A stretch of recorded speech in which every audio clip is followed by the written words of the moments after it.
Bonsoir à tous et bienvenue dans Entre deux News sur les antennes de Reflet TV. Cela fait un an que Robert Begremambé est à la primature, un mandat chargé de réformes et de défis majeurs. Nous nous pencherons également sur la grève des enseignants avec des mesures de sanctions annoncées par le gouvernement ivoirien. Enfin, la ACA, Haute Autorité de la communication audiovisuelle, sonne l'alarme contre les pratiques illégales de diffusion audiovisuelle. Nos consultants de ce soir, Pulcherik Balé et Guillaume Bateau, qui va nous rejoindre au cours de cette émission, vont enrichir les échanges par leurs analyses. Bonsoir à tous, bonsoir chers téléspectateurs, bonsoir Pulcherik Balé. Bonsoir Sidi. Alors tout de suite, le premier sujet, Dr Begremambé Robert est Premier ministre de Côte d'Ivoire, ça fait maintenant 365 jours, c'était hier. Alors après un an à la primature, est-ce qu'on peut dire que Robert Begremambé a répondu aux attentes des Ivoiriens ou a-t-il déçu les Ivoiriens sur certains points ou dans certains domaines? Ok. D'abord, c'est important de relever que ces bilans-là sont nécessaires et que ça ne devrait pas être seulement le Premier ministre qui fasse un bilan. Parce que dans l'actualité, on a coutume de voir le chef de l'État à certaines périodes de l'année venir faire un bilan, le Premier ministre aussi, mais les autres, comme le vice-président, le haut représentant, tous ceux-là devraient aussi faire un bilan pour que le peuple voit ce qu'ils font véritablement. Parce que jusqu'à présent, nous, on n'a pas encore constaté le travail qu'ils font. Maintenant, il y a eu par le passé des cas avec Amadou Gon Coulibaly qui, chaque année, faisait des bilans devant la presse nationale. Oui, en sa qualité de Premier ministre. Exactement. Oui, c'est ce que je disais. Ça ne devrait pas être seulement les premiers ministres qui nous présentent des bilans, mais les autres aussi. Parce qu'ils sont payés avec l'argent du contribuable et on veut bien voir leur utilité. Voilà. Maintenant, pour ce qui concerne la question que vous m'avez posée, on va dire que le bilan est mitigé, mais nous sommes déçus à 90%. Les 10%, c'est par rapport à la CAN. C'est lui qui a organisé la CAN et la CAN a été un succès, même si on sait qu'il y a des défaillances qui ont été relevées. Dans l'ensemble, ça a été un succès et ce succès ne lui est pas entièrement imputable. En tant qu'organisateur, c'est normal qu'on le félicite, mais il y a eu une certaine mobilisation du peuple ivoirien qui a contribué à cette victoire. Et on voudrait vraiment, en sa qualité de Premier ministre, que pour cet aspect des choses, il s'investisse aussi sur ce qu'on pourrait appeler notre canne politique, c'est-à-dire la présidentielle qui arrive. De la même manière qu'on a réussi à créer l'engouement de tous les Ivoiriens, de cette même manière, ça devait être un souci de créer aussi l'engouement des Ivoiriens autour de la présidentielle, notamment en créant les conditions pour assainir l'environnement électoral de sorte à mettre tous les Ivoiriens en confiance. Parce que depuis 2020, le taux d'abstention va en croissant. Et ça, c'est dangereux, c'est pas bon du tout. Donc, vraiment que par rapport à comme ils ont fait pour la CAN, ils puissent aussi s'investir dans ce domaine. Maintenant, au plan social, là, la déception est totale. J'ai vu un peu l'article qui a été fait sur ce bilan hier.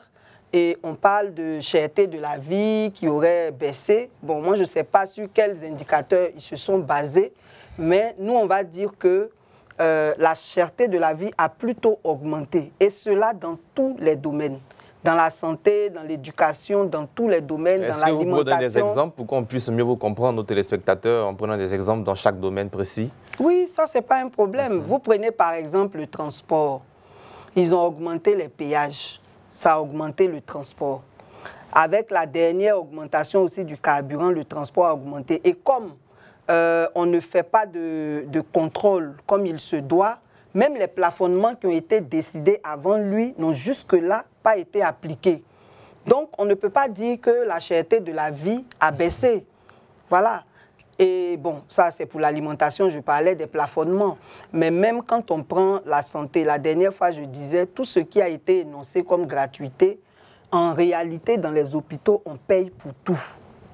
Même on dit les enfants de 0 à 5 ans, c'est gratuit, on va payer pour leur consultation. Du coup, il y a beaucoup de décisions qu'on prend, qu'on n'applique pas. Il faut donc un contrôle. Oui, mais ça, c'est vraiment dans tous les domaines. Dans tous les domaines. Si on veut les énumérer, on ne va même pas s'en sortir. Donc, je disais que la cherté de la vie n'a pas baissé. Et elle s'est encore accrue avec tous les déguerpissements qui ont été menés. Et là aussi, c'est un échec du Premier ministre parce que quand le district a commencé avec ces déguerpissements, le 13 mars 2024, il y a eu un conseil des ministres où ils ont pris leurs fameuses mesures là, qui n'ont jamais été appliquées, en dehors de la première, qui a eu un début d'application, celle qui est relative à l'indemnité de relogement. Mais il y a une cellule interministérielle logée à la primature qui n'a jamais fonctionné, qui devait faire le suivi de ces déguerpissements-là, jusqu'à ce que le 4 août, on décide de créer encore un autre comité pour le suivi des déguerpissements. Donc, à ce niveau-là, c'est à croire que le Premier ministre n'a en réalité aucun pouvoir. Mais au-delà même de ses pouvoirs, s'il veut se comporter seulement en coordonnateur de projet par rapport au déguerpissement, il y a eu une défaillance. Pourquoi cette cellule n'a pas fonctionné? Comment se fait-il que le district, malgré ce que le président a dit, de faire les choses de façon plus humaniste, poursuive avec ce même mode opératoire? Et puis par rapport au cas d'Adjamé Village, c'est là même que le Premier ministre a encore plus déçu.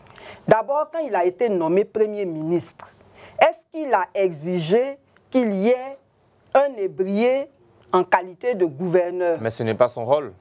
Ce n'est pas son rôle, mais en tant qu'ébrié qui a été gouverneur, qui s'en va, il devrait se soucier de qui va le remplacer. Mais apparemment, occuper le poste de Premier ministre était plus important que tout ça, alors que nous savons qu'il n'y a aucun ministre-gouverneur qui ne soit de la région d'origine de son gouvernorat là. Et donc, il y a un problème. À ce niveau-là, on n'a pas compris pourquoi on n'a pas pris un ébrié. Ensuite, c'est lui qui était le médiateur dans l'affaire d'Adjamé Village. Il est en négociation avec le village d'Adjamé Village. Comment se fait-il que pendant qu'ils sont en négociation, on vienne casser le village? Ça veut dire que lui-même là, je ne sais pas, est-ce qu'il est vraiment une autorité? On vient casser le village et puis lui, il n'a aucune réaction. Nous, on est allés sur les lieux, on a demandé, on nous a expliqué, on dit, mais est-ce que depuis que ça s'est passé, le Premier ministre est venu vous voir? Non. Il y a un problème. Donc, pour nous, en dehors de la CAN, son bilan est totalement négatif. Parce que même si on veut parler même des projets de développement qui sont en cours, ces projets-là étaient déjà lancés avant qu'il arrive. On aura l'occasion de vérifier cela. Alors, quels sont les principaux défis auxquels le Premier ministre Begremambé a dû faire face en tant que Premier ministre et dans quelle mesure a-t-il su les relever? Bon, c'est lui qui sait les défis auxquels il a dû faire face. Mais par rapport le premier défi, c'était la CAN dont vous avez parlé. Voilà. Par rapport à ce que nous, on attendait de lui, c'était un Premier ministre qui manifeste une véritable implication dans les problèmes des Ivoiriens. On ne l'a vu nulle part sur les problèmes du peuple. Parce que même quand on dit qu'on coordonne un gouvernement, eux tous là, ils travaillent pour nous, ils sont payés par nous. Donc, quel que soit le secteur d'activité, quand il y a un problème, on devrait pouvoir le voir. Même la dernière grève qui s'est passée là, est-ce qu'on l'a entendu? C'est resté entre les ministres et les grévistes. Mais c'est grave, si l'école est bloquée, est-ce que ça va nous arranger? Si au niveau de la santé... Mais l'école n'est pas bloquée. Oui, mais ça pourrait l'être. Il faut prévenir, c'est ce qu'on dit toujours, que gouverner, c'est anticiper. On ne s'assoit pas pour attendre que les problèmes aillent à des niveaux extrêmes avant de vouloir les régler. Donc là même, on ne l'a pas vu encore. Donc, il ne s'intéresse pas, il ne s'implique pas dans les problèmes des Ivoiriens. Et ça, c'est un problème. Bien, on va parler maintenant des réformes. Est-ce que le rythme des réformes entreprises par Dr Begremambé est-il jugé suffisant ou y a-t-il des critiques sur son efficacité? Il a fait quelle réforme? Peut-être que je ne suis pas informé. Dites-moi et je vous dirai. Pour vous, il n'y a aucune réforme qui n'a été entreprise? Je n'ai pas vu, non. Quelle réforme? Bien. Alors, Begremambé a insisté sur la transformation structurelle du pays lorsqu'il avait été nommé. Pensez-vous que cette ambition soit réalisable avec le calendrier politique actuel? Qu'est-ce qu'il entend par transformation structurelle? Parce qu'il faut qu'on se comprenne sur les termes avant de réagir. C'est quoi sa transformation structurelle? Qu'est-ce que c'est? Moi, j'en sais rien en fait. Est-ce que aujourd'hui l'économie ivoirienne, disons les activités, le secteur primaire, tel que l'agriculture est aujourd'hui industrialisée, où il y a eu un boost avec l'arrivée de Begremambé, Robert? Moi, je ne vois pas d'amélioration au niveau de l'agriculture puisque C'est un domaine parmi tant d'autres. Hein? Oui, oui, bon, comme on parle de l'agriculture, les paysans aujourd'hui sont dans une situation très désespérante. On a créé le conseil café-cacao après avoir constaté certaines malversations au niveau de la gestion de la filière, quand cette filière était aux mains des paysans. On a vu les tapés d'eau et autres, comment on les a mis en prison et tout. Mais quand on a créé le conseil café-cacao, il était censé travailler dans un certain sens. L'argent des paysans que le conseil café-cacao gère devait servir à améliorer les pistes rurales, à créer les conditions pour que les paysans soient beaucoup plus à l'aise dans leur, on va dire, leur métier.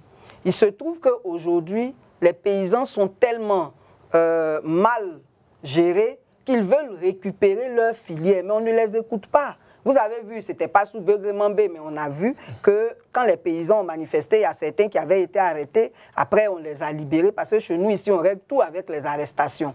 Et donc, lui... Quand c'est illégal. Il n'y a pas de grève qui soit illégale, justement. On est plutôt dans un pays où les autorités se permettent de voter des lois illégales pour s'en servir contre le peuple.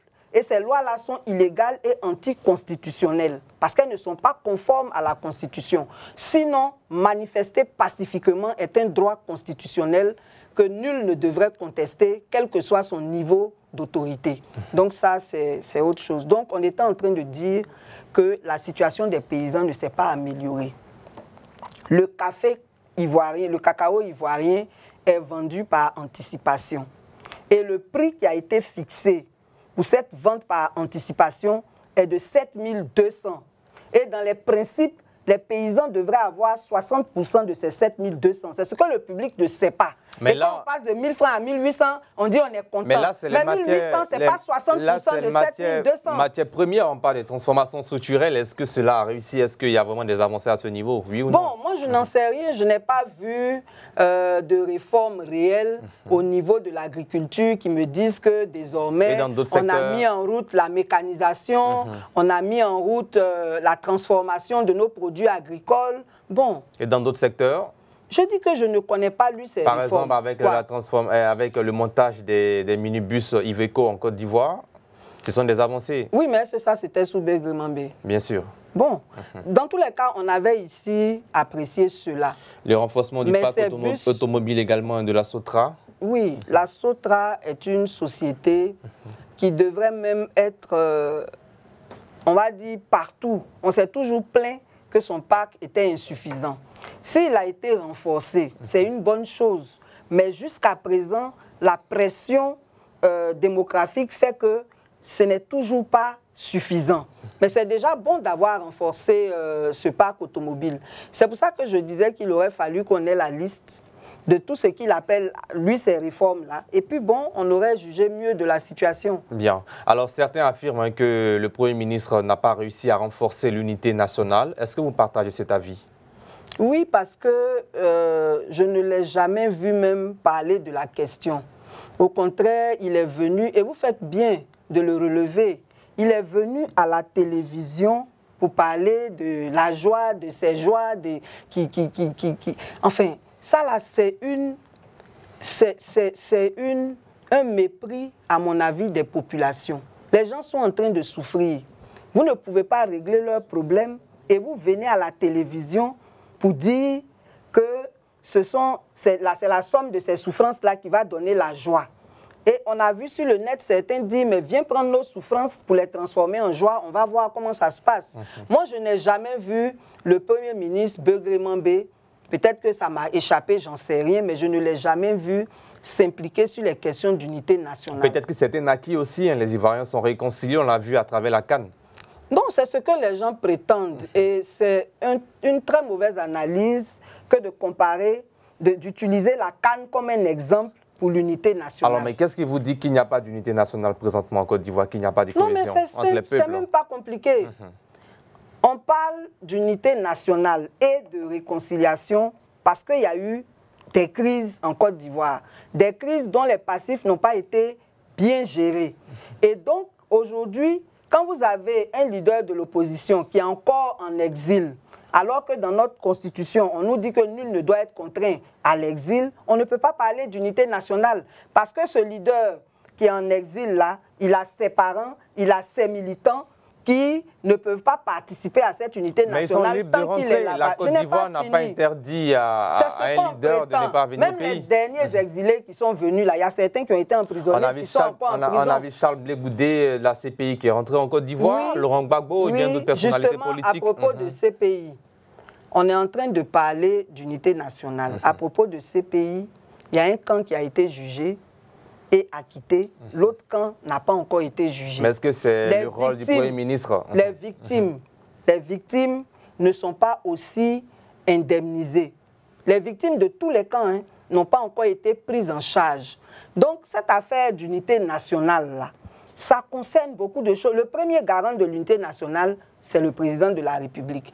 Maintenant, le Premier ministre, dans son rôle, peut donner des conseils au président de la République, il peut prendre certaines initiatives pour renforcer cette unité, mais ce n'est pas en supprimant le ministère de la Réconciliation, ce n'est pas aussi la CAN. C'est devenu un département.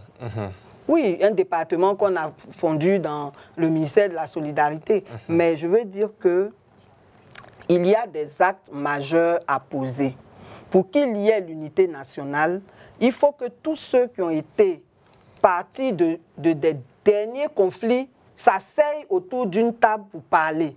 Donc il faut ce fameux dialogue national que et la société civile et l'opposition demandent. Les gens se parlent franchement, ils trouvent des solutions pour que dans l'application de ces solutions-là, chacun prenne sa part. Donc pour qu'il y ait unité nationale, il faut qu'il y ait un dialogue. Pour qu'il y ait unité nationale, il faut qu'on reconnaisse qu'il y a encore des problèmes importants en suspens qu'il faut régler. Quand vous dites dialogue, dialogue entre qui? Les partis politiques ou partis politiques, société civile? Dialogue entre le pouvoir en place, l'opposition et la société civile. Donc entre tous les Ivoiriens. Parce que tous ceux que j'ai cités là, ils sont représentatifs de la société ivoirienne. Bien. Alors prochaine étape, la lutte contre la corruption semble avoir ralenti sous son mandat. Pourquoi selon vous? Bon, est-ce que ça a ralenti? Selon les chiffres de la Haute Autorité pour la bonne gouvernance. La Haute Autorité, même, il y a beaucoup de choses à dire sur elle. Ce que je veux dire, c'est qu'on nous donne beaucoup de chiffres. Et ces chiffres-là ne reflètent pas la réalité. Si effectivement la corruption avait baissé, quand on a eu les rapports de la Cour des comptes, et puis tous les détournements qu'on voit qui ne sont pas punis là, on ne peut pas dire que la corruption a baissé. Par rapport à quoi? Les chiffres là même sont élaborés sur quelle base? Ce que nous on constate, c'est qu'il y a une impunité. C'est qu'il y a des gens qui détournent des milliards qui ne sont pas punis. C'est que le rapport de la Cour des comptes a fait état de certains détournements. Parce que tout ça, c'est la corruption aussi. Voilà. Donc, nous, on estime, nous, en tout cas, dans la pratique, on est confronté au quotidien à la corruption, avec les raquettes, avec les services publics qui se monnaient, alors que cela ne devrait pas être. Donc, même dans les concours, partout, il y a la corruption. Donc, les chiffres peuvent dire ce qu'ils veulent, mais dans la réalité, nous, on ne voit pas d'amélioration. Au contraire, ça empire. Alors, au niveau des chiffres, la Côte d'Ivoire a un score de 36 sur 100, où 0 est perçu comme extrêmement corrompu et 100 qui est très peu corrompu. Alors, quel commentaire sur ces chiffres-là? Non, je viens de vous dire que nous, les chiffres, ce n'est pas qu'ils ne soient pas importants, mais tout dépend de la base sur laquelle on les élabore. C'est des chiffres aussi internationaux, de Transparency International. Oui, s'ils estiment que ça a baissé, c'est bien, mais dans la pratique, là, nous, on ne voit pas cela. C'est ça aussi. Alors, dans le domaine de l'économie, quelle avancée concrète peut-on attribuer à Dr Begremambé au bout d'un an d'exercice? J'en sais rien. Pour vous, est-ce que l'économie ivoirienne va mieux? L'économie ivoirienne, à quel niveau on l'évalue? Au plan macroéconomique, on a la macroéconomie, on a la microéconomie. Bon, au plan macroéconomique, c'est eux qui disposent de toutes les données pour pouvoir faire leurs statistiques et c'est ça qui donne lieu aux chiffres qui nous étonnent. Au plan microéconomique, nous, on ne voit pas réellement des avancées économiques dont on parle.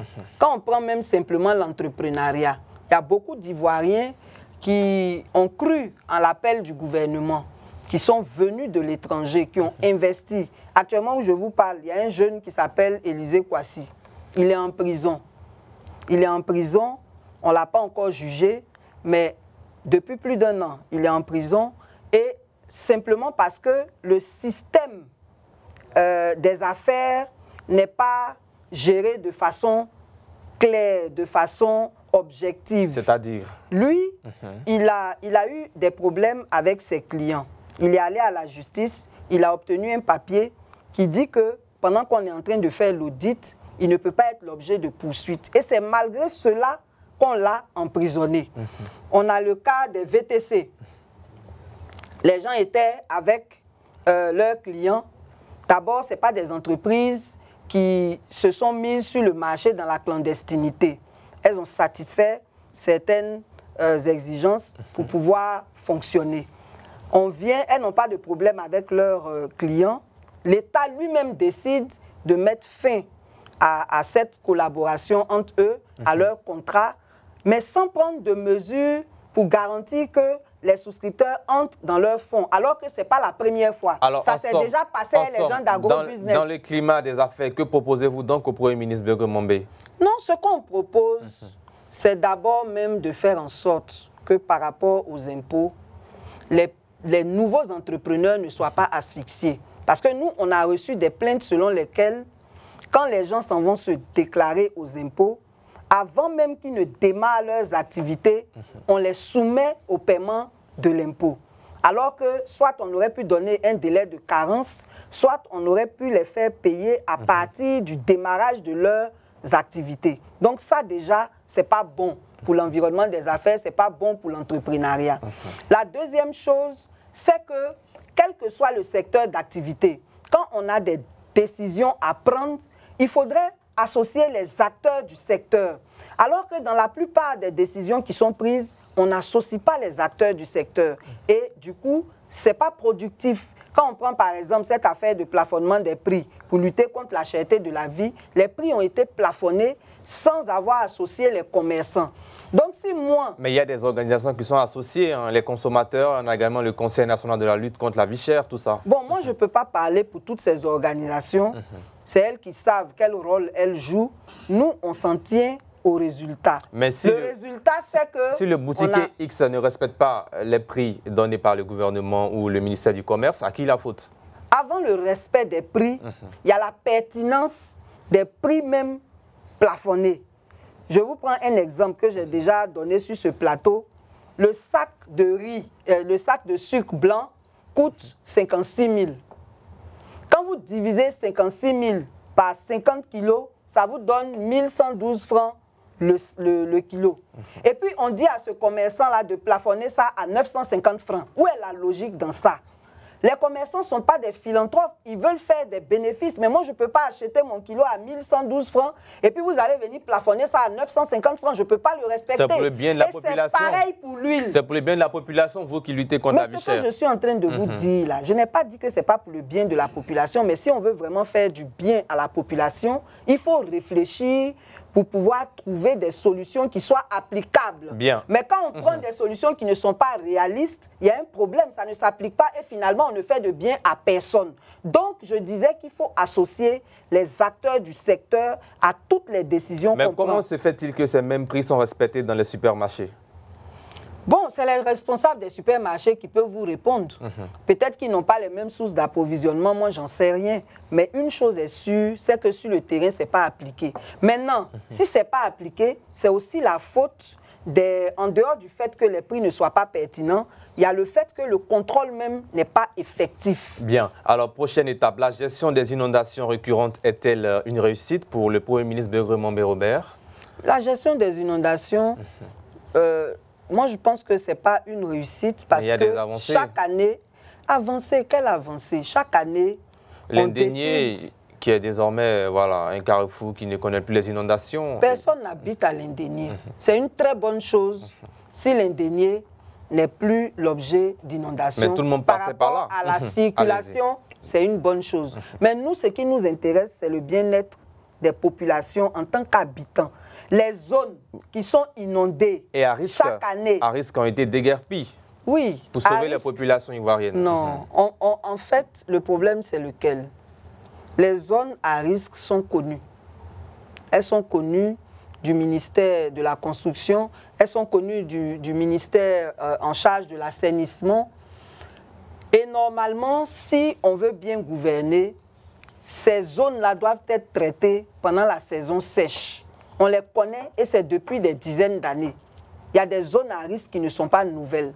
Donc pourquoi le gouvernement ne prend pas des mesures pour que, en saison sèche, on puisse traiter ces zones-là, on puisse déplacer aussi les populations si c'est nécessaire, et puis on attend la saison pluvieuse, qu'il y ait des catastrophes, qu'il y ait des morts, avant maintenant de décider dans la précipitation de déplacer ces populations-là sans même leur donner quoi que ce soit. Bien. Donc il y a un problème de gouvernance même au niveau des inondations. Avant-dernière question pour terminer cette partie, comment évaluez-vous la capacité du Premier ministre à gérer les crises sociales, notamment la grève des enseignants?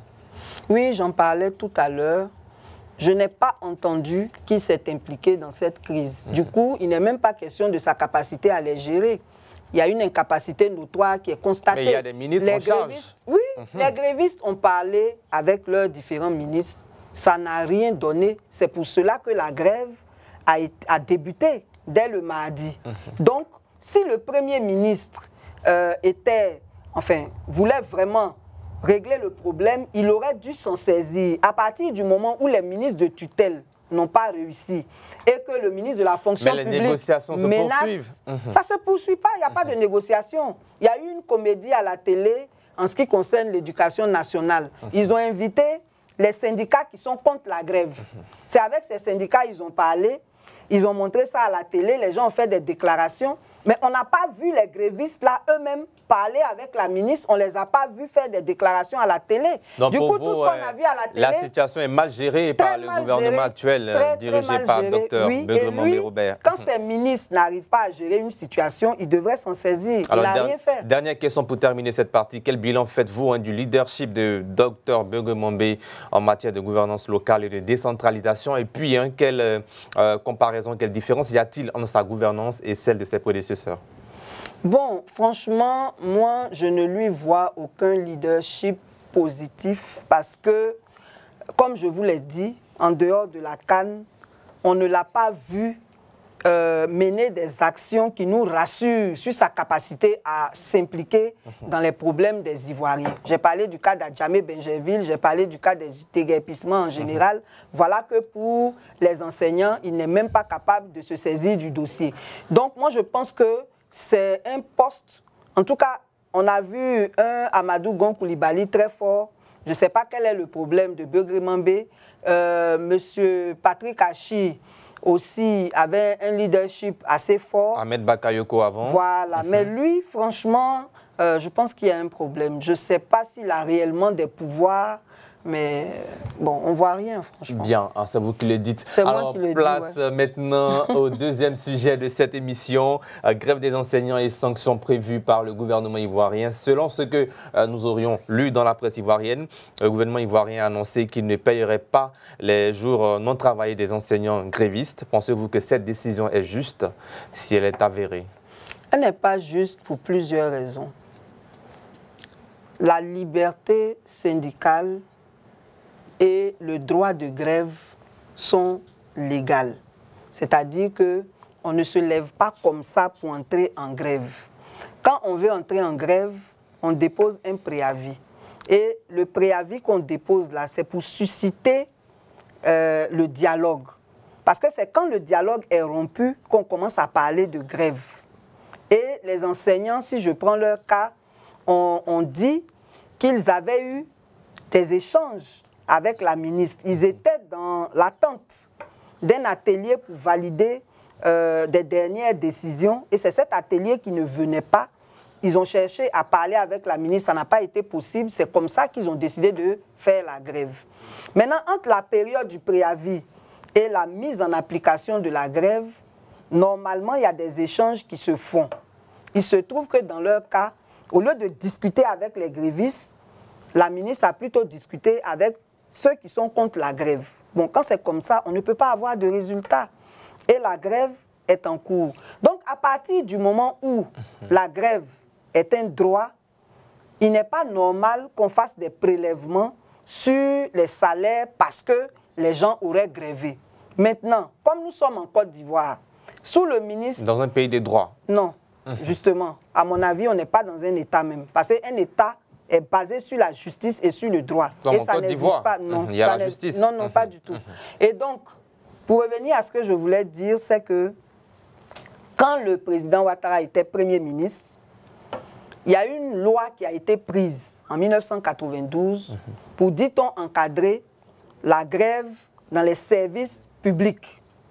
Et dans cette loi, on dit que pour faire une grève, il faut avoir l'autorisation du Premier ministre. Et c'est lui qui était Premier ministre à l'époque. Depuis quand un Premier ministre va-t-il autoriser une grève? Ça veut dire que c'est une loi liberticide, une loi qui va à l'encontre de la liberté syndicale et du droit de grève, qui n'aurait pas dû exister. Donc, quand les gens faisaient la réforme du statut général de la fonction publique, ils ont demandé que cette loi-là soit abrogée. Ça ne l'a pas été. Ça, c'est le premier point. Et c'est cette loi que les gens veulent utiliser maintenant, notamment le ministère de la fonction publique, pour réprimer les grévistes. En temps, il faut préciser qu'en 2019, et ça aussi, ça fait partie de l'une des revendications, les enseignants avaient grévé. Vous faites une grève, ou du moins avaient fait la grève, on ne dit pas gréver. Pour une grève de 3 jours, on prend le salaire de tout un mois d'un enseignant. Pour une grève de 2 jours, on peut prendre même la moitié de son salaire. Donc, il y a eu des ponctions démesurées. Si vraiment ils veulent faire des ponctions par rapport à la grève, il serait bien qu'ils s'en tiennent au jour effectivement où les gens ont fait la grève, mais qu'il n'y ait pas de ponctions démesurées, parce que dans les 8 revendications des enseignants, il y a le reversement des ponctions abusives qui avaient été faites en 2019.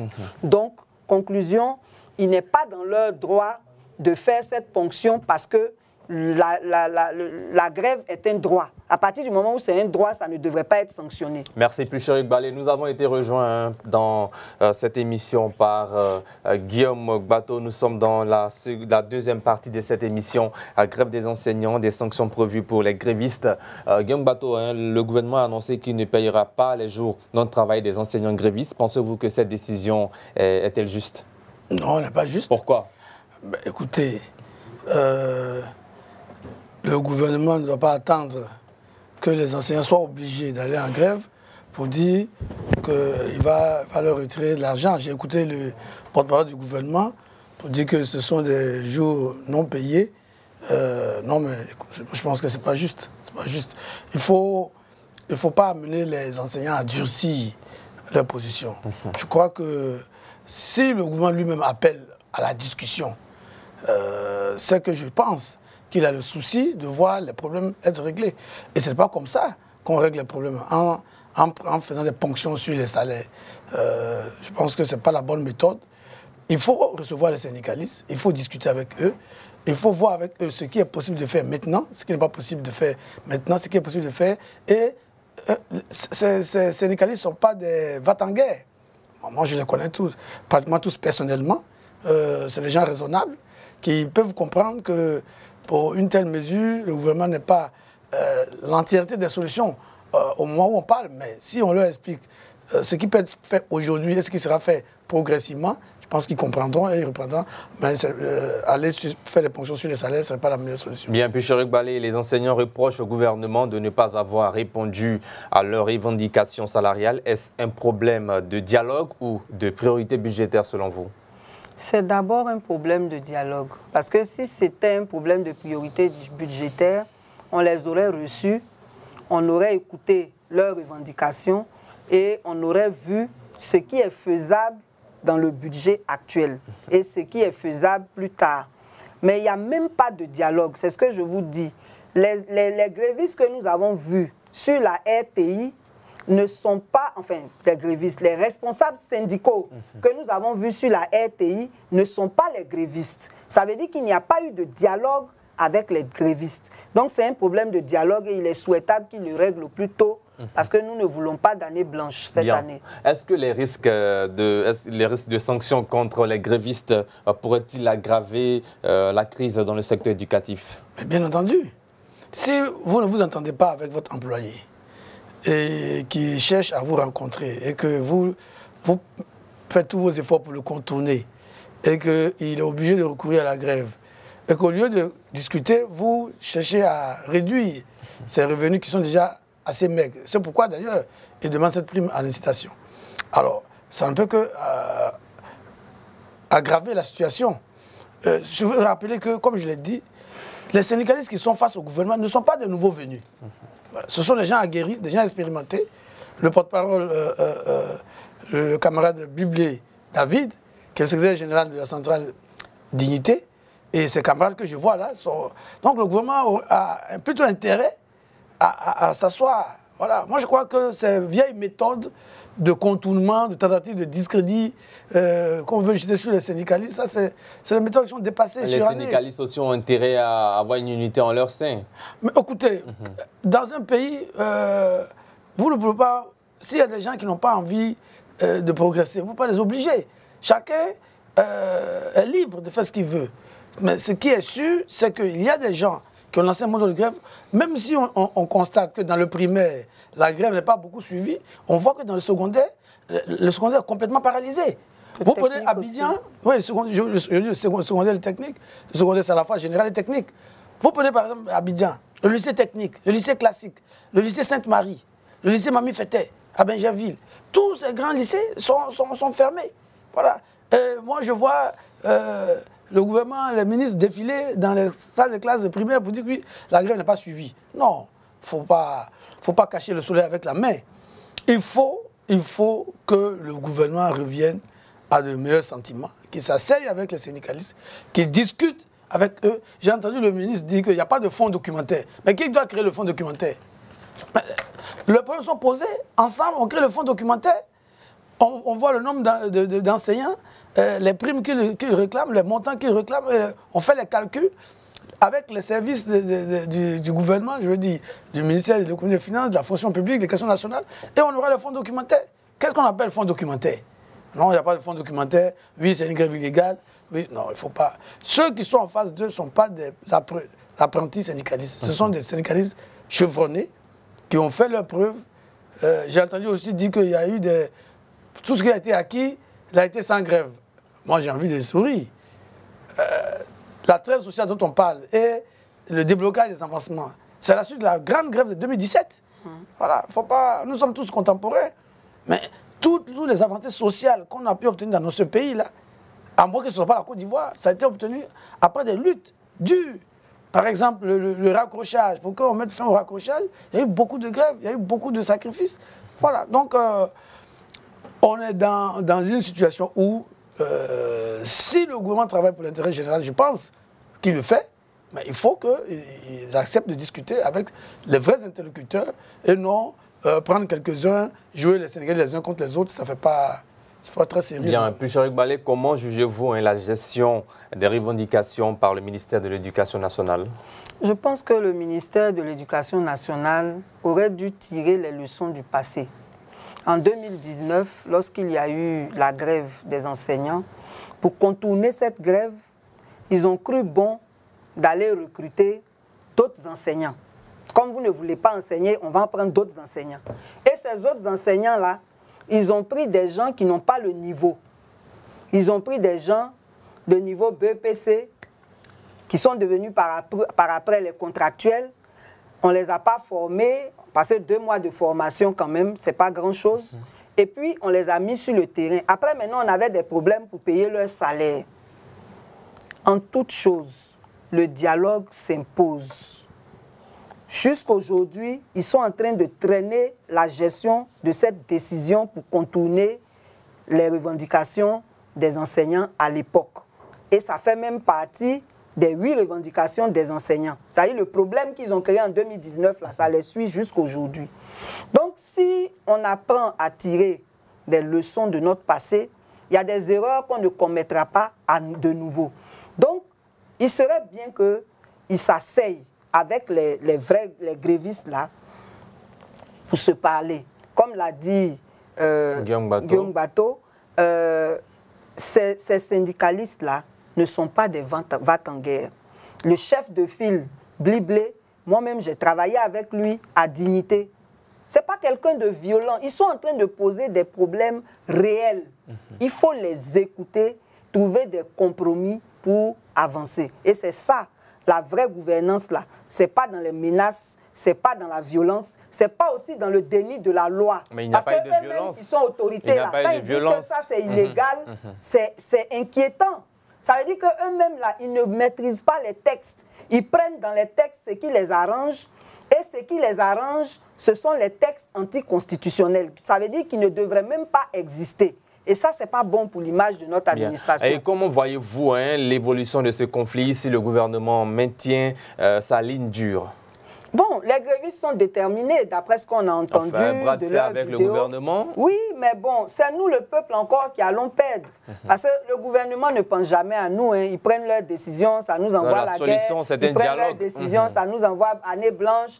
La solution, là, il n'y a pas autre chose que le dialogue. Le dialogue, rien que le dialogue. Maintenant, s'ils durcissent leur position de part et d'autre, c'est nous encore qui allons payer. On risque d'aller vers une allée blanche. Est-ce qu'ils vont penser encore à prendre des contractuels? Puisqu'il y a un groupuscule qui est contre cette grève, comme si, s'il y a des retombées, ils n'en bénéficieraient pas aussi. Bon, on verra bien nous tous, mais c'est dangereux. Guillaume Bateau, réaction là-dessus? Oui, moi je pense que le gouvernement n'a aucun intérêt à durcir sa position. C'est pas le travail d'un gouvernement de se mettre à se bagarrer avec ses concitoyens. Non. Le gouvernement est au service de la population, le gouvernement est au service de corps constitués, le gouvernement est au service du bien-être des... S'il y a des gens qui posent des problèmes, le rôle du gouvernement, c'est de les appeler, de discuter, puisque le ministre de la Communication dit qu'il n'y a pas de fonds documentaires. Bon, mais nos cas se retrouver, ils vont créer les fonds documentaires dont ils parlent, ils vont s'entendre sur la légalité ou non de cette grève. Moi, je pense qu'elle est légale. Puisque toutes les conventions internationales, on n'a jamais vu dans une convention internationale où c'est l'exécutif qui autorise les syndicats à manifester. Je crois que ça, c'est pas... Bon, on n'a jamais vu ça. Donc, il faut que le gouvernement lui-même laisse ses préalables. Voilà. C'est lui qui a la responsabilité de la gestion de la nation. Merci Guillaume Bateau. Nous allons marquer une courte pause pour la réclame publicitaire. On revient juste après pour la troisième et dernière partie de cette émission. Nous sommes dans la troisième et dernière partie de cette émission, la AK et les pratiques illégales de diffusion désormais interdites en Côte d'Ivoire. Même si elles ont toujours été interdites, la AK a durci le ton. Pulchéric Balé, la AK a récemment mis en garde contre les pratiques illégales de diffusion. Ce problème est-il, selon vous, suffisamment pris au sérieux en Côte d'Ivoire? Bon, pris au sérieux par qui? Ce que je sais, c'est que ce communiqué-là traduit un aveu d'impuissance de l'AAK par rapport à sa mission. C'est à elle de prendre les dispositions qu'il faut pour que ce fléau se réduise. Mais en même temps, il faut relever aussi que ça traduit un pan de la cherté de la vie.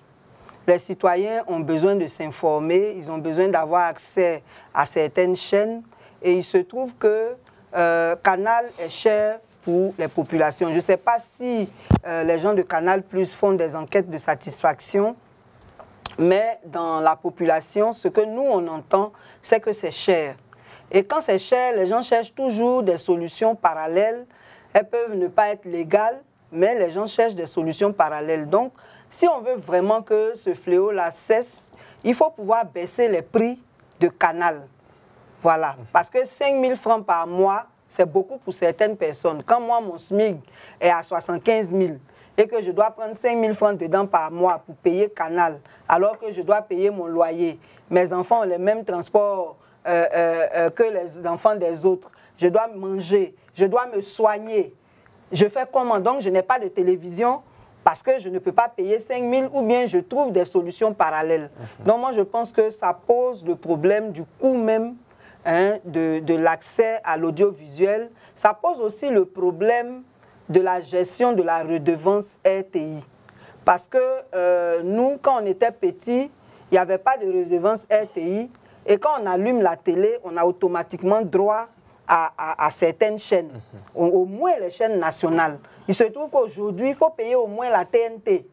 Bon, il y a un problème. Donc tout ça, c'est devenu trop cher pour la bourse des populations, du coup. Donc aujourd'hui même, le citoyen qui n'a pas une télévision, qui utilise l'électricité obligatoirement, il paye la redevance. Oui, malgré ça, il paye, oui. Bien, alors Guillaume Bato, dans le communiqué, la Haute Autorité de la communication audiovisuelle ACA constate que des contenus audiovisuels sont diffusés ou distribués sans avoir, en tout cas, obtenu l'accord des titulaires de droit ou ayant droit. Cette diffusion ou distribution qui est le fait de personnes morales ou physiques exerçant dans le secteur de la communication audiovisuelle sans autorisation de la ACA se caractérise notamment par le partage du signal des programmes ou des chaînes par le câble ou la fibre, communément appelé système araignée. Deuxièmement, la commercialisation de boîtiers permettant d'accéder à des nombreuses chaînes et programmes via Internet, IPTV et d'autres réseaux multimédia. Et enfin, troisième point, la commercialisation de codes d'activation d'applications partageant via des serveurs, des chaînes et des programmes. C'est ce qu'on voit en haut dans le communiqué. Comment vous réagissez? Oui, je pense que déjà, il faut se féliciter de ce que la ACA ait le souci d'assainir un peu le milieu de l'audiovisuel. Vous êtes responsable de médias audiovisuels, vous savez que les contenus coûtent cher, les productions coûtent cher et nous nous battons aussi pour que les acteurs, je veux dire les journalistes, les techniciens, les chroniqueurs, tous ceux qui gravitent autour des médias audiovisuels puissent vivre de leur métier. Donc il est souhaitable que tout cela se fasse dans les règles de l'art. Mais en même temps, cela pose un certain nombre de questions. Est-ce que la ACA, dans sa formule actuelle, a effectivement les moyens de faire ce contrôle? Bon, pour ce qui est des personnes morales, on peut peut-être facilement les identifier, mais les individus, aujourd'hui, avec son simple smartphone, on fait beaucoup de choses. Voilà, c'est aussi le revers de la médaille de la démocratisation de l'information. Moi, je suis particulièrement partisan de la démocratisation de l'information. Et aujourd'hui, Internet permet de faire beaucoup de choses. Donc, si la ACA prend la mesure de la situation pour protéger les contenus audiovisuels, on va dire bravo, mais en même temps, il faut aller plus loin. Il faut aller plus loin pour que cette traque-là ou cet assainissement profite aussi aux populations. Madame Balé a parlé de coûts. Parfois, quand on fait les comparaisons entre ce que ces mêmes diffuseurs pratiquent comme coût en Afrique, notamment en Côte d'Ivoire, et ce qu'ils font ailleurs, il y a une grande différence. Et parfois, on est un peu frustré. Voilà. Vous avez connaissance de la grande crise des data qui a eu lieu ici. Quand on fait la comparaison entre le coût de l'Internet en Côte d'Ivoire et dans certains pays africains, on voyait que les coûts ici, les coûts de revient sont trop élevés. Donc, d'un côté, c'est bon de mettre de l'ordre. De l'autre côté, il faut aussi faire en sorte que les entreprises là, puissent faire baisser les coûts pour les rendre accessibles. Je crois que si les coûts sont accessibles à tous ou pour tous, on va avoir moins de fraude. Voilà.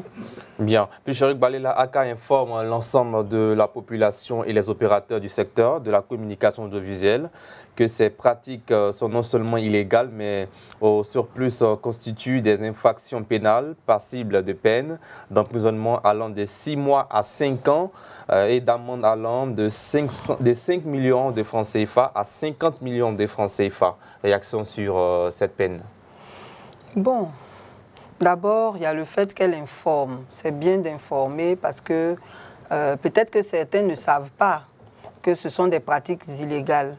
Donc, d'abord, avant même d'en arriver aux peines, il faut pouvoir accroître la sensibilisation sur le phénomène. On a déjà dit qu'il faut baisser les coûts. Quand on prend l'exemple des sociétés de téléphonie, par exemple, on sait comment on a commencé, hein. On payait un kit à 25 000. Aujourd'hui, c'est gratuit. Voilà, ça veut dire qu'il y a des efforts qui peuvent être faits. Maintenant, en plus de renforcer la sensibilisation, il faut aussi définir des peines réalistes. C'est vrai que ça peut être dissuasif, c'est pour ça qu'on les définit ainsi, mais quelqu'un même qui a du mal à payer 5 000 par mois pour s'abonner à Canal, qui paye peut-être 1 000 francs ou 2 000 pour avoir accès à ça, venir lui donner une peine de 500 000, bon, où il va enlever les 500 000, bon, je suppose que c'est dissuasif. Voilà, mais en tout cas, il faut renforcer la sensibilisation avant d'en arriver à sévir pour que les peines soient appliquées. Bien. Est-ce qu'on peut faire une certaine lecture sur l'ampleur du piratage audiovisuel en Côte d'Ivoire et pourquoi cela persiste malgré les avertissements? Oui, c'est ce qu'on a dit là, c'est la pauvreté qui fait que ça persiste. Et ceux qui ont les moyens qui font le canal araignée? Bon, je n'en connais pas. Moi, je sais que le canal araignée, c'est surtout dans les quartiers précaires qu'on constate cela. Et puis, je ne sais pas si ça existe dans les quartiers normaux, mais dans tous les cas, le plus important, à mon avis, c'est la sensibilisation. De la même manière qu'il y a des panneaux en ville où on fait certaines publicités, il faut que la ACA prenne aussi des panneaux pour rapprocher l'information. Parce que ce communiqué-là, il a été publié où? Est-ce que c'est tout le monde qui regarde la RTI? Est-ce que c'est tout le monde qui lit le journal?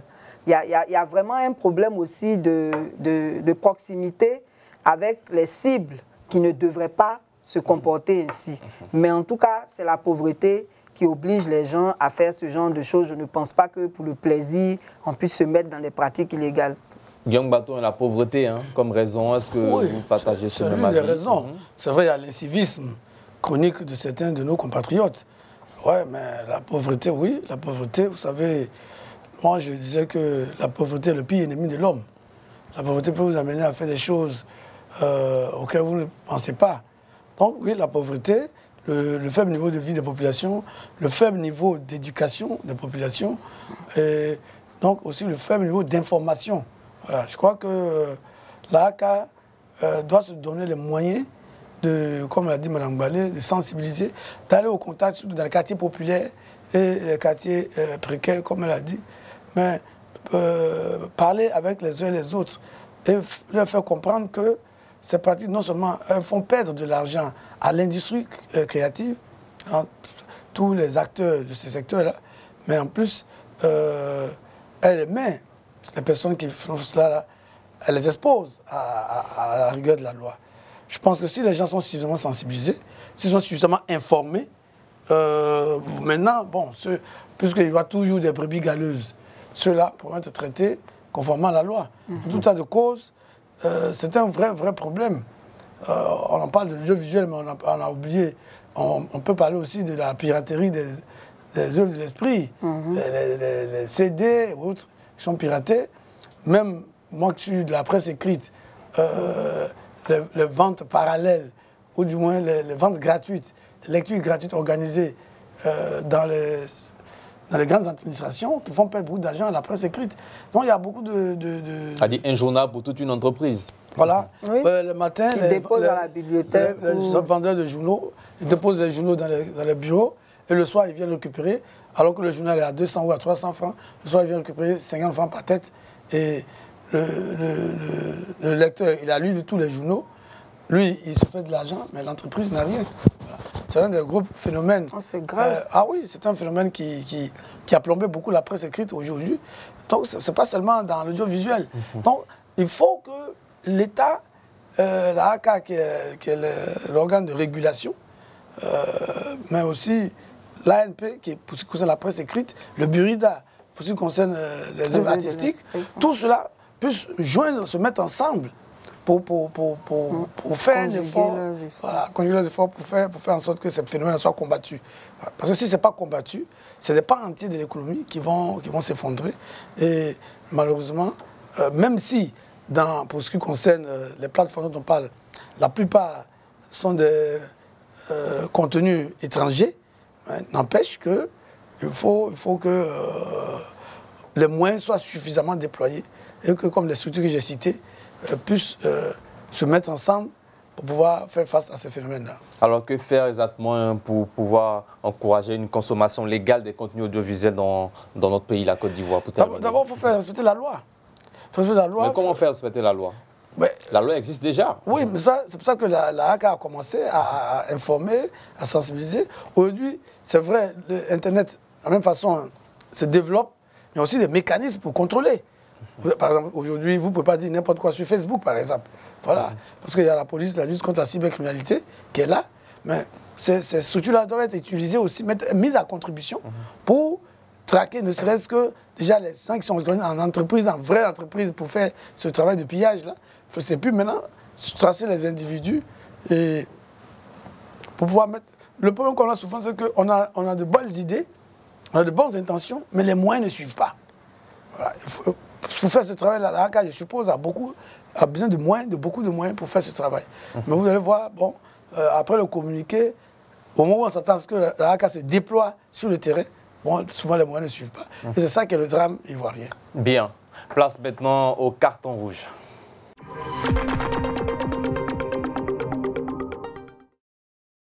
Nous sommes dans le carton rouge. Ici, on fait des coups de gueule. C'est le dernier carton rouge de la semaine avec Pulchérik Balé. C'est parti. Carton rouge. Okay. Je voudrais donner un carton rouge au gouvernement en général, mais particulièrement au ministère en charge du transport. Il y a des gens qui se font appeler syndicats, qu'on appelle Nyambro dans notre langage ivoirien, qui se prétendent syndicats, alors qu'un syndicat, c'est en principe une association qui défend les intérêts d'une corporation. Eux, leur corporation, là, c'est laquelle? C'est laquelle? Ils n'ont pas de véhicules, ils n'ont pas de terrain, ils annexent des territoires, ils annexent des gares, et puis ils encaissent les transporteurs. Mais vraiment à des hauteurs qu'on ne peut pas imaginer. Par exemple, on nous a donné l'exemple de la ligne Atoban-Koumassi. On dit le matin, quand le transporteur arrive, il doit payer 7 000 à ces Nyambro-là avant de commencer. Et sur chaque chargement, après, il va payer 1 000 francs aux heures creuses, il va payer 500. Non, 1 000 francs aux heures de pointe, 500 aux heures creuses. Et puis, à la fin de la journée, il va donner encore 1 000 francs, paraît-il, pour les policiers. Bon. Et puis, ils sont aussi dans la violence. Ils s'affrontent entre eux comme des gangs. Ils agressent les chauffeurs. Et tout ça, c'est au vu et au su de la police, des autorités en général.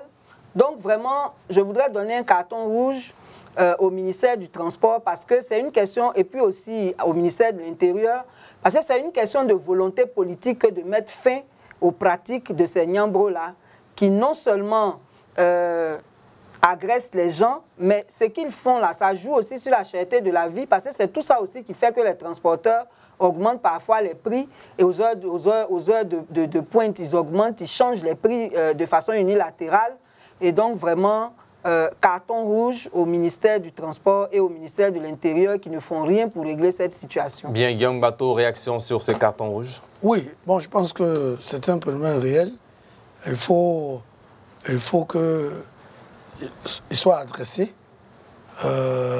Si les Nyambro ont une quelconque utilité, moi je n'en vois pas beaucoup, mais on ne sait jamais, il faut les organiser pour qu'ils puissent aider. Par exemple, parce qu'on sait aussi que dans les gars de Woro, de Baka, c'est le désordre absolu. Et on voit que les policiers même sont débordés voilà, par l'incivisme des chauffeurs de Baka, de Woro. Si les Nyambro peuvent être mis à contribution pour mettre de l'ordre, mais et que ça ne sert pas seulement à racketter, s'ils peuvent être pris en compte par les communes où ils travaillent, bon, peut-être il faut voir, mais effectivement, c'est un problème. Moi, je pense qu'on peut toujours trouver des solutions pour améliorer les choses. Voilà. Discuter avec eux, discuter avec les transporteurs pour trouver des solutions, mais comme elle le dit, il faut que le gouvernement regarde cela de très près. Parce que surtout quand ils sont amenés à s'affronter, ça expose. Ça va jusqu'à mort d'homme parfois. C'est dommage, c'est malheureux, c'est regrettable. Bien, carton rouge, Guillaume Bateau. Oui, bien entendu, mon carton rouge va à Madame le ministre de l'Éducation nationale et à ses collègues de la fonction publique et de la santé qui ont tenté de nier la réalité de la grève des enseignants et surtout se sont mis à menacer. Je crois que le président de la République a parlé d'une Côte d'Ivoire solidaire.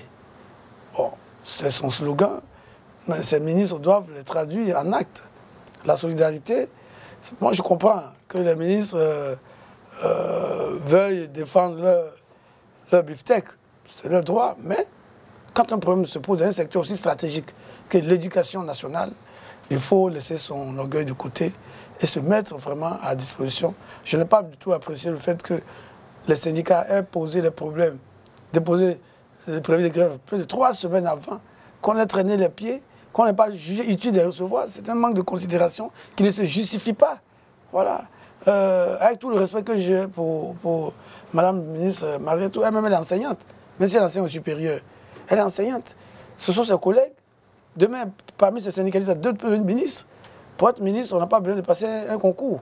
Donc il faut vraiment avoir du respect pour les gens que vous avez en face de vous. On vous envoie un préavis de grève, recevez les gens, discutez. Mais vous ne réagissez pas et c'est la veille que vous appelez les gens. C'est pas correct. Non, ils ne les ont même pas appelés. Bon, certains ont dit qu'ils ont été appelés la veille. Je trouve que ce n'est même pas correct qu'on attende 3 semaines pour appeler les gens pour dire, et venir après dire qu'il n'y a pas de fonds documentaires. Bien. Pécheur Iqbal, les réactions, commentaires sur ce carton rouge pour terminer? Non, comme on en a déjà discuté, je pense que tout a été dit. Bien, place maintenant à la dernière rubrique de cette émission, le chiffre du jour.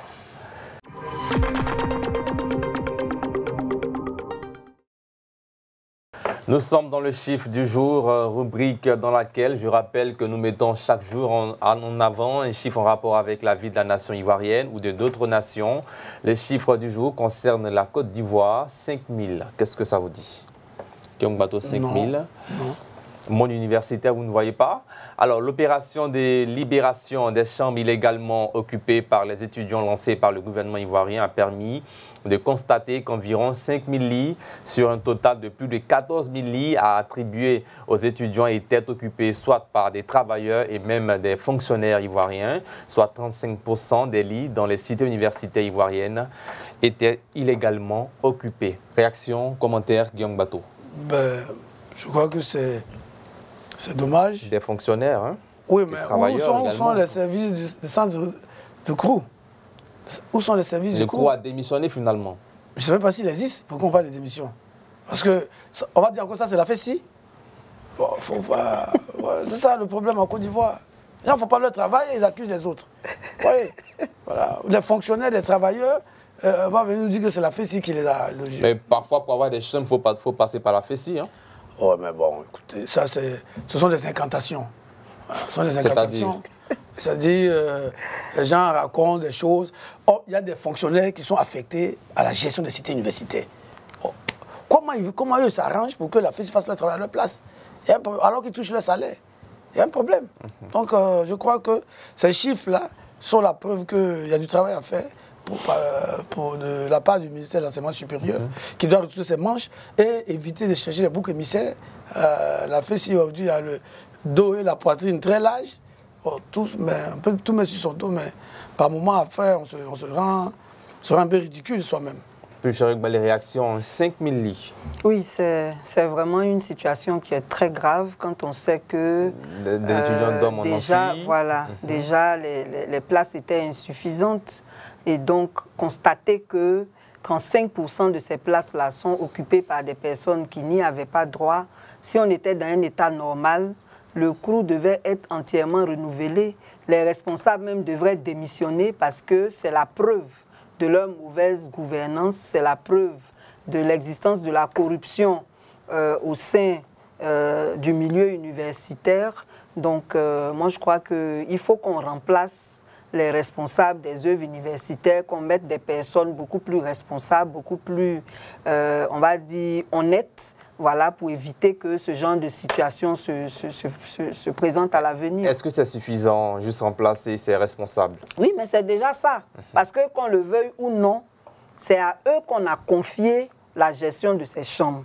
À partir du moment où les objectifs ont été détournés, c'est eux qui devraient en répondre. Voilà. Donc, les remplacer, c'est déjà le premier pas. Parce que les nouveaux qui vont venir sauront que s'ils font la même chose, on va aussi les remplacer. Mais il ne faut même pas seulement les remplacer, il faut les sanctionner aussi. Il faut les sanctionner. Bien. Guillaume Bato, pour terminer, hein, que dites-vous à propos de ces fonctionnaires et salariés ou salariés du privé qui vivent en cité universitaire, qui occupent ces chambres-là? Écoutez, si vous avez un système poreux, les gens profitent. Moi, bon, il faut aussi sensibiliser la population. C'est vrai qu'il y a la responsabilité du coup. C'est vrai. Moi, aujourd'hui, j'ai une famille nombreuse, mais je serais bien content d'être dans une chambre qui va me revenir à 4 000 francs ou à 5 000. Je sais pas, ou bien que je ne vais même pas payer. Voilà. Je veux dire, c'est vrai que leur société est engagée aussi, mais les premiers responsables sont ceux qui sont officiellement chargés de la gestion de ces chambres-là. Bien, pour terminer, plus Chéric Balé, un fonctionnaire, travailleur, disons salarié du privé, en cité universitaire, réaction là-dessus? Bon, je pense que ça doit être des personnes qui ploient aussi sur le coup de la cherté de la vie. Mais parfois, ils ont des véhicules. Hein. Vous pouvez faire un tour en cité universitaire, à l'université de Cocody. Il y a des grosses voitures, voilà. C'est juste que c'est des coûts accessibles et cadeaux, comme on les dit. Bon, il y a un problème d'éducation citoyenne aussi qu'il faut régler. Parce qu'on ne peut pas profiter de tout comme on veut. Il faut un peu de décence. Donc, on ne peut pas être un travailleur et puis venir occuper la place d'un étudiant. Voilà. Qui peine à manger. Qui peine même à se loger d'abord. Il faut dormir quelque part même avant de chercher à manger.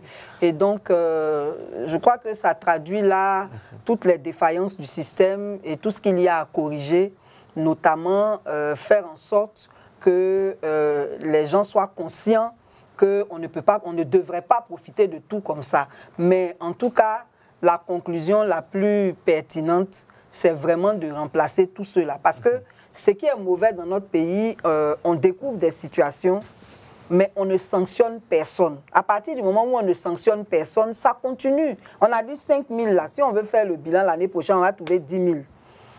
Parce qu'on en parle et puis c'est tout. Non, on ne devrait pas s'arrêter là. Il faut sanctionner. Merci plus Chéric Balé. Rendez-vous lundi. Merci à vous Guillaume Bato. Rendez-vous la semaine prochaine.